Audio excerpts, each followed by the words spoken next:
Dulu waktu kami masih muda sebaya, kata orang ini, saya bilang kepada Ibnu Abbas, wahai Ibnu Abbas, untuk apa kamu belajar? Masih banyak sahabat Nabi, tidak ada yang perlu ke kamu. Tidak ada yang perlu ke kamu. Tapi itu tidak didengarkan oleh Ibnu Abbas. Terus dia berlalu bersama hari-hari kehidupan. Dan itulah Ibnu Abbas sekarang. Ya. Ilmu itu perlu didatangi, duduk di depan guru. Dia hadir. Duduk di depan guru. Dia perlu sabar untuk fokus konsentrasi, menahan kantuknya, menahan laparnya. Tidak ada masalah, dihadapi semuanya. Itu kesabaran namanya. Ketaatan perlu apa? Perlu kesabaran. Iya. Perlu kesabaran. Makanya Ibnu Abbas itu ditanya. Ibnu Abbas ini Masya Allah ya, masih muda.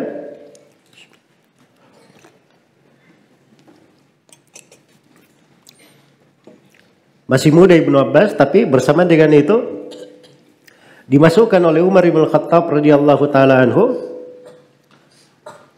bersama orang-orang tua dari Quraisy dan selainnya sebagai Dewan Syura ya. Padahal Ibnu Abbas masih muda. Iya. Ditanya oleh sebagian sahabat, kenapa engkau masukkan anak muda ini di sini? Kalau masalah anak muda, kami juga punya anak-anak muda yang sebaya dengan dia. Maka kata Umar Ibn Khattab radhiyallahu taala anhu, dia adalah orang yang kalian sudah ketahui. Ya, maksudnya dia menonjol dari sudut apa? Sudut ilmu. Maka suatu hari Umar ingin menunjukkan keutamaan Ibnu Abbas. Umar bertanya kepada para sahabat yang senior ini, pada semua yang hadir di majelis syuranya. Kata Umar radhiyallahu anhu, apa yang kalian ketahui tentang surah Idza jaa nasrullahi wal fath sampai akhir surah? Kata mereka, artinya kalau sudah datang kemenangan, sebagaimana zahirnya begitu, ya, orang akan masuk ke dalam Islam berbondong-bondong, Nabi diperintah beristighfar, memperbanyak taubat, ya, dan seterusnya. Setelah itu Umar menoleh kepada Ibnu Abbas. Apa yang kamu katakan, wahai anak paman Rasulullah sallallahu alaihi wasallam? Kata Ibnu Abbas, surah itu adalah pertanda bahwa ajal Nabi sudah dekat. Ajal Nabi sudah dekat. Nah, itu kan pemahaman. Dari mana dia tahu itu? Itu ilmu namanya. Jelas ya? Itu ilmu. Maka Umar berkata, saya juga tidak mengetahui dari surah itu kecuali seperti apa yang kamu ketahui. Iya. Jadi itu dalam menafsirkan ayat-ayat ada ilmunya. Ada ilmunya. Dan Ibnu Abbas ini mendapatkan ilmu sedemikian banyak itu, beliau pernah ditanya, dari mana engkau dapat ilmu banyak seperti itu? Iya. Di antara yang beliau sebutkan, itu didapatkan dengan kesabaran, seperti sabarnya benda-benda mati itu. Tidak bergerak.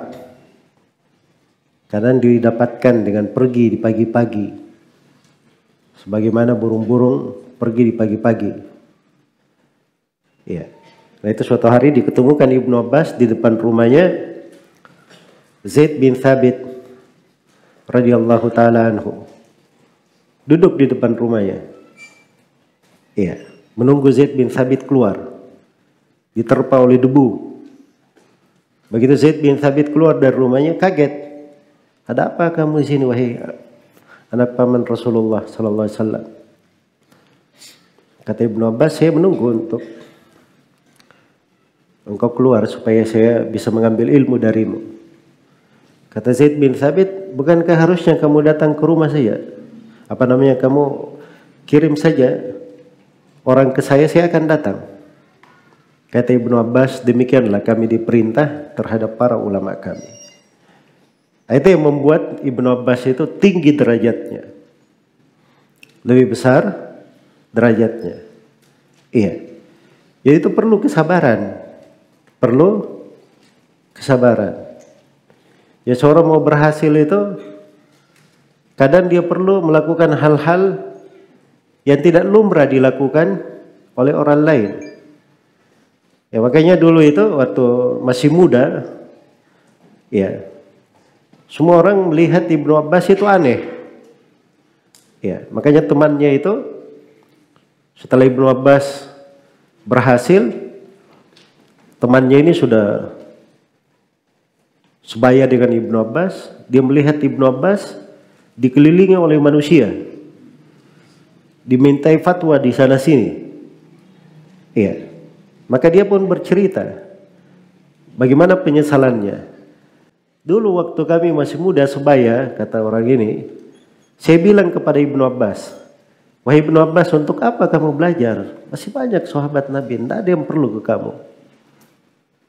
Tidak ada yang perlu ke kamu. Tapi itu tidak didengarkan oleh Ibnu Abbas. Terus dia berlalu bersama hari-hari kehidupan. Dan itulah Ibnu Abbas sekarang. Itulah Ibnu Abbas sekarang. Itu di masa dahulu ada yang seperti itu ya. Kalau di masa sekarang tidak usah antum tanya. Kalau di masa sekarang, ya apalagi andalannya, oh itu gampang, ada di YouTube itu. Nanti saya cari. Ya, hadir di majelis ilmu gampang. Tidak hadir juga tidak apa-apa. Nah, di situ bedanya keberkahan orang. Beda keberkahan. Kenapa ulama-ulama dahulu itu ilmunya berberkah?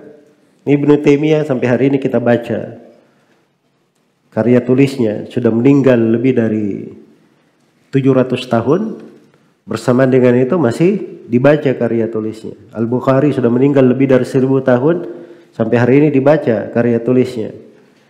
Itu selain dari keikhlasan amalan-amalan hati mereka, mereka itu punya kesabaran yang luar biasa dalam belajar, menuntut ilmu, berkeliling ke negeri-negeri. Makanya kadang orang belajar itu perlu melakukan hal-hal yang tidak biasa. Seperti dia melakukan perjalanan rihlah di dalam belajar. Kadang dia perlu 8 kali hari raya dia tidak berada di rumahnya, di hari raya di negeri orang karena sedang belajar. Itu kadang ada hal-hal yang seperti itu yang harus dilalui.